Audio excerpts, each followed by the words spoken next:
Well, hello there, passionate private practice owner. My name is Gerda, and you are listening to the Private Practice Success Podcast. And this is episode number 44. Today, I'm going to give you a crash course in contractor arrangements. So, where does this topic come from? Well, as you can imagine, I find myself in a lot of Facebook groups for group practice owners. And over the weekend, I was looking at one of those Facebook groups, and a well-known organization was advertising in one of these groups. And they were advertising specifically for independent contractors. So not employees, independent contractors. And I read the ad, and the more I read, the more I went, oh my goodness, you are putting yourself at such significant risk, because even the job ad was describing an employee arrangement, whilst the ad said, hey, this is an independent contractor role.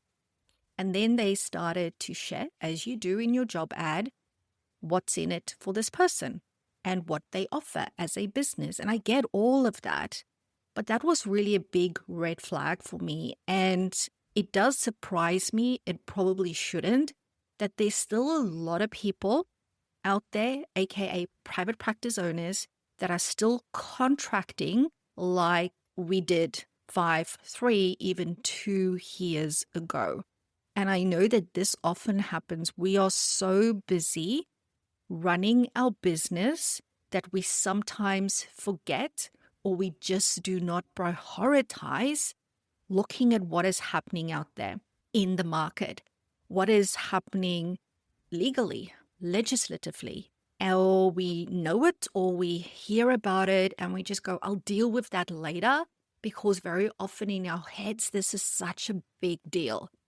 It's something that when you think about, oh, the contracting arrangements have changed, it's like, oh my goodness, that's going to take me days, probably weeks to just get my head around. Then I'm probably going to have to engage in all this change management, and then it becomes really overwhelming. And I know that when we are overwhelmed, we often avoid or we procrastinate. And I'm not making excuses for us. What I'm saying is that we are all human. We are all small business owners, medium business owners. Some of us are large business owners. We've got family, we've got all these things. But let's face it, we probably feel like we're constantly on that hamster wheel. So I know that it's very easy to miss these things. And I would hate for any group practice owner to land in trouble with the ATO, because the consequences will be significant. The consequences of not contracting properly based on the latest legislative changes can close your business. It can literally destroy your business and potentially destroy big parts of your world beyond your business. Because when you are the business owner, if you've got a company, you aren't very protected. The ATO has made a lot of changes where you can't hide anymore as the director of a company. And yes, that's why your accountant will probably tell you to have trust structures and all of that stuff. But every 6 months, the ATO is closing another loop and closing another loop. And at the end of the day, the buck stops with you. So really, if you've got independent contractors at your group private practice, or you're a solo practitioner looking to expand and you're thinking that contracting would be a low-risk way of dipping your toes into the world of group private practice, then you have to continue listening. Please continue listening. Now, I am going to preface this episode by saying I am not a lawyer of any way, shape, or kind. I'm also not an accountant of any way, shape, or kind. So what I'm sharing with you today is not legal advice, and it is not accounting advice. What I'm sharing with you is what I have learned, insights I have gained as a fellow group private practice. So during the last 6 months of 2023 and the first 6 months of 2024, during that 12-month period, I literally consulted with my group private practice lawyer for around about 9 months straight of back and forth emailing, back and forth phone conversations. Some of those went up to an hour because I really had my head around how things had to be done legally and compliantly before all of this stuff. And I found it really hard, and I'm admitting this, to adjust to these changes initially because it took so long to get my head around how to do this right and to do it in a way that I knew I'm ticking all the boxes. I'm so compliant at my business. I'm doing the right thing. And then to go, shit, now things are changing and I don't like it. I did have a big sense of losing control to some extent as to how things are done. But what I can tell you, when I came to the end of that 9-month period, looking back to it and now doing contracting the way we are doing it right now, the new way, the current legal compliant way, it is actually 100 times better. It is actually better, but you still need to do it the right way. So I'm going to share with you a couple of do's and don'ts, what's in, what's out, just 5 big things that I have noted a lot of people are still doing what I would refer to as the old way.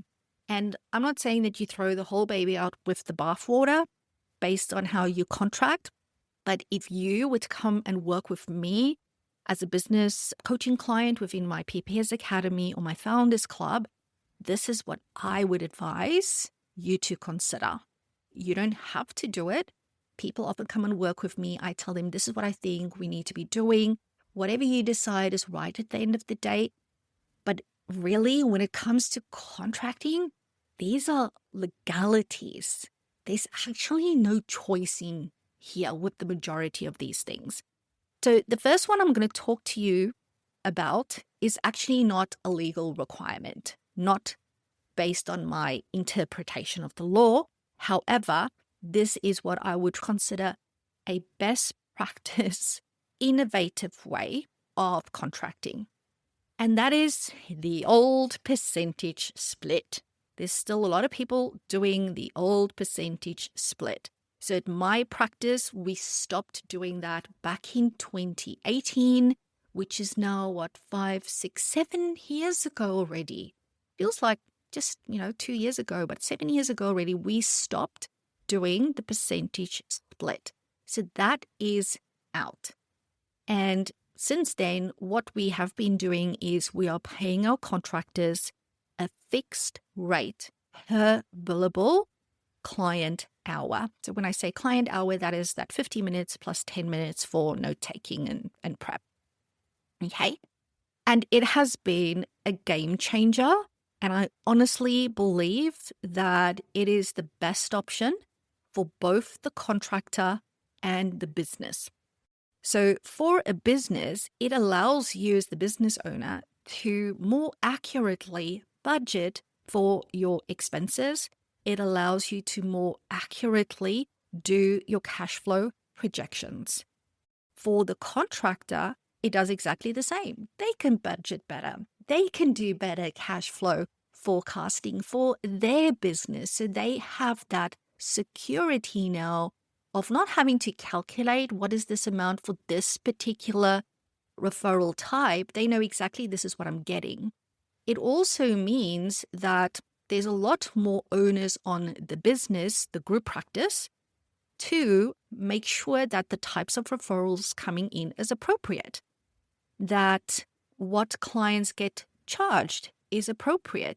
So this is, again, the benefit for the contractor, that whether I bulk bill, whether the practice offers a reduced fee, whether it's a full fee paying client, whether it's an EAP client, NDIS, DBA, whatever, doesn't matter what the business charges the client, I know that I'm secure in my business for the amount of money that I'm going to get. So I get paid the same amount of money irrespective of the type of referral that walks into my therapy room, which can be a physical therapy room or a virtual therapy room. So there's a lot less rest for the contractor in that situation. Now you might go, oh, well, Gerda, aren't you meant to put the needs of the practice owner first? Yes, but there's a lot of things that the practice owner can do to control that. Because in a independent contracting arrangement, do you know who sets the fees? The practice owner sets the fees, not the contractor. The contractor sets the fees that he or she charges your business. But your business, the group practice, decides on the fees being charged to the clients. And if this is confusing to you, it's probably because you are not sure about the difference between independent contracting and what is referred to as a services facilities arrangement, which is a different business model. And I'm not talking about that model here today. Actually, come to think of it, I do have a 9 to 10, I think, minute video that talks you through the differences between those two. So if you are interested in that, what I will do is pop in a link into the show notes that actually shares with you this video where I really make it clear what those two differences are. So, long story short, what I do at my group private practice and what I would recommend is best practice for us as business owners right now when it comes to contracting is to not do a percentage split, but to rather pay a fixed rate to your independent contractors. The second important thing that I really, really want to highlight here, and this is the change in definition of what is considered a contract for results. So the contract for results concept before 2024 helped you make decisions around whether you were going to pay your contractors super or not. Okay. However, this is one of those loops that the government has closed. So they've changed that definition. If you don't know what that change is, it's on the ATO website. You can go look it up. So that definition has been changed. And that has been a major contributing factor to changes in my contractor agreement that we use at the practice. So last year, I think it was July 2024, I ran a webinar on contracting in private practice where I actually spoke about all those changes in the landscape. So what we did at my group practice is we actually compiled what we refer to as a contractor checklist. And it's basically a decision tool that we go through with every new contractor coming on board, but we also redo it every 12 months when we negotiate new contracts. And maybe this is not one of my 5, but the other thing I will tell you, because I've just thought of that, is if you've just got a rolling contractor agreement, that's putting you at risk, in my point of view, because when you are in a relationship with another business, there should be no guarantee of ongoing work. Can you see how it starts to get that feel of employment? Because if I'm an employee, I've got an ongoing contract, right? And it's really hard to fire somebody in Australia. You need to go through all these processes and performance plans and all of that stuff. So in my opinion, by having a start and an end date to your independent contractor agreement, and then in 12 months you review that, that is more in line with true contracting. So as I was saying, every 12 months, even with current people, we would go through that decision tool again. And an interesting conversation that I had with my personal practice lawyer at one point was that he says, Gerda, you can have 10 contractors at your practice doing the exact same work. Okay, let's say it might be therapy, maybe it's assessment.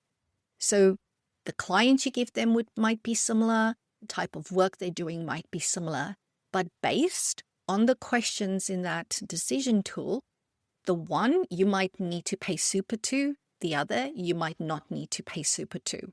And that really did my freaking head in, because I just want this to be black and white, please. Why can't it just be black and white? And he just laughed. He said, well, then all us lawyers would be out of work, wouldn't we?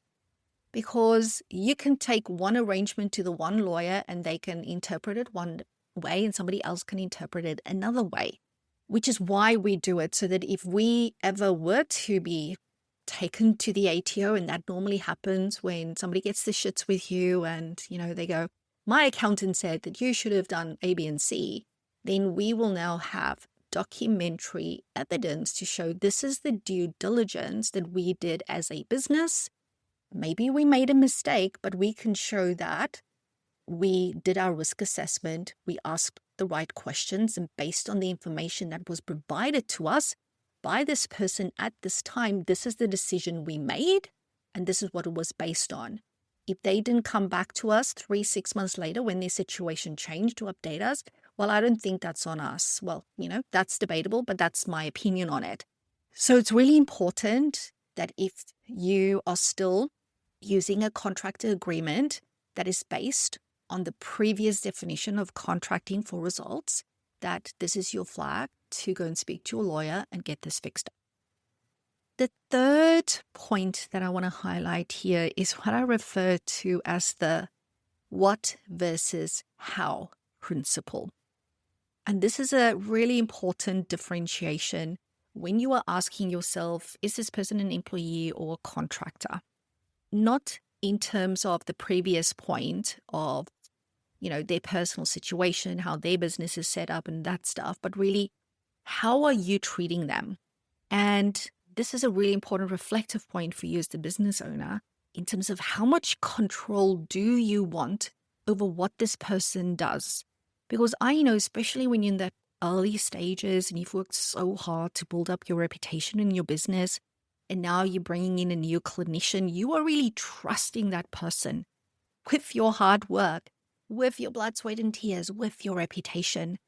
So a lot of times we want to tell them exactly what to do, when to do it, and how to do it. Okay. And if you want that level of control, you probably need to have an employee model, because you cannot have that level of control when it comes to contractors. If you were to enforce that level of control, you're putting yourself at risk. So this is the way that I look at it and how I differentiate it in my own head. When you have an employee, you can tell them what to do and how to do it. However, if you have an independent contractor, yes, you can tell them what to do. You cannot tell them how to do it. The how is up to them. Now let that sink in. And I would also encourage you to reflect on your own interactions with your contractor team. Are you telling them how to do things? Are you giving them your operating manual and saying that I need you to do all of these things? If you are, you're putting your business at risk. Yes, you can most certainly tell them what to do. You can check compliance with your what. Not only can you, you should. You should be telling them what to do. You should be checking that it gets done. You should be giving them feedback if it's not done properly. No, you cannot performance manage that. Okay, that is an employee exercise, not a contractor exercise. If I'm unhappy with the person doing the website for my business, I'm not putting them on a performance improvement plan. Okay, I'm telling them, hey, what's going on here? I don't like this, or I need you to change that, or I need you to get back to me sooner. It's a different working relationship, because an independent contractor is another business that you are in business with. Quick side note, if you are a group practice owner, please know that it is my mission to help you go from overwhelmed, overworked, and most probably underpaid to fully empowered and financially thriving. Helping you build a practice you can't stop smiling about is more than just a tagline in my world. It is what I do. So if you know that you want more from your business, if you know that you deserve more from your business, then today is the day I invite you to reach out. In the show notes, you will find a link to a super short triage form. Pop in your details. I will personally go through your responses and we'll get back to you ASAP to let you know how I can help. And if I can't, I'll point you in the right direction. Don't put your dreams on the back burner any longer. The sooner you start, the sooner I can help you get there. Now back to the episode. And that brings me to point number 4.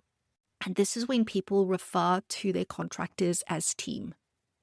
And people do this in their job ads. They do it in the way of talking. And I did that, pre all of this. It's like, we're very inclusive at the practice. We want people to feel welcome and want them to be part of this culture that we are creating at the business. Well, actually, they're not. They're not part of your team. And I know this might be a really difficult pill to swallow, but they're not. They're not your team. So I want you to start catching yourself in using the word team when referring to your independent contractors. Your contractors are your associates. They're business associates of your business. They are people where you've gone, okay, I can't see all these clients. Maybe my employee team are all fully booked. Now I'm going to get these independent contractors in as business associates to my business. I'm going to have a business-to-business arrangement with them, how much I'm going to pay them for every billable hour where they maybe provide therapy to the clients of my practice. And I'm going to pay them X amount of dollars to provide my business with that service. So your business and their business are in a business relationship. They're not part of your team. If you want to have a team, you need to have employees. That's my interpretation of it. Last but not least is number 5. And I'm going to just call this CPD, continuing professional development. As a group practice owner, engaging independent contractors, you need to be really careful if you are providing free in-house supervision to your independent contractors, because that is treating them like an employee. Remember, I just said this is a business that you've got a business-to-business relationship with. So if you're going to provide them with free clinical supervision, it's like, why would you do that? Businesses rarely does something for free for another business, okay? So that will put you at risk of potentially treating that contractor like an employee. Same with sending them on trainings. Even if it's just a 1-hour training, if you give them free CPD, that's a red flag. These are those really gray areas. I don't know, a lawyer might say it's not gray at all. If you want to be really black and white, the answer is no, don't do it.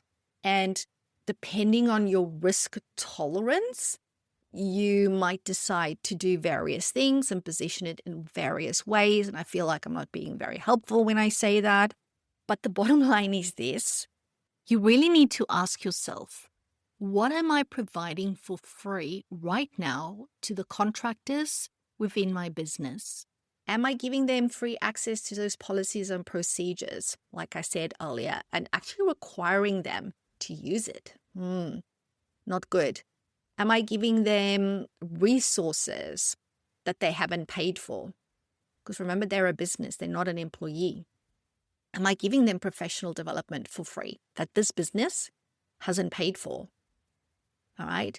You really want to ask yourself, how is this putting myself at risk?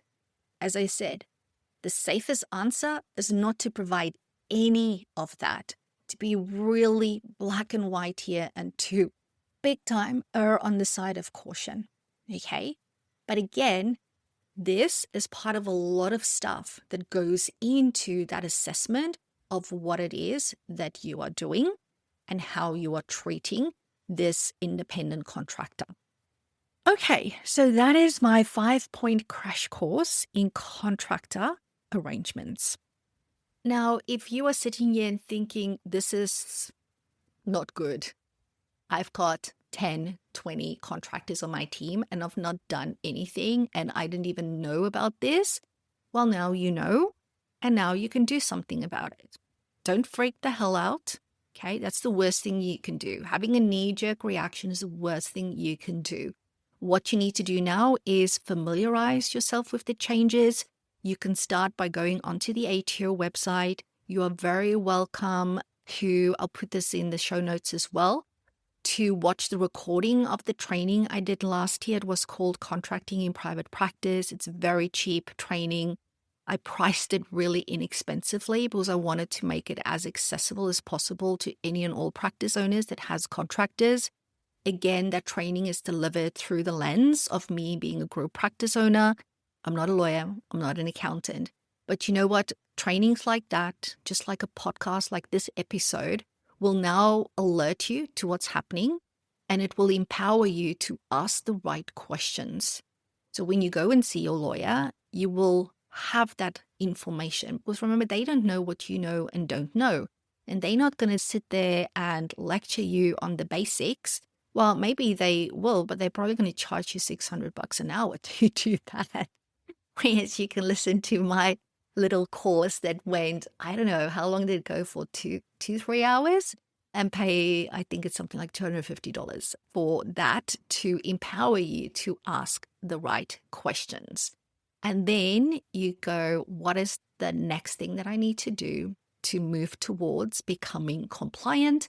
And you start the process and you follow it through. I will tell you that it is also really hard for the contractors working within your business right now to accept some of these changes. Because if you don't know about it, guess what? They're going to even be less exposed to it. That's the problem. And when they don't know, all they see is change. All they hear is the business owner coming to them going, oh, this needs to change. And they go, what? No, we like the way it is. Don't change it. Why should you change it?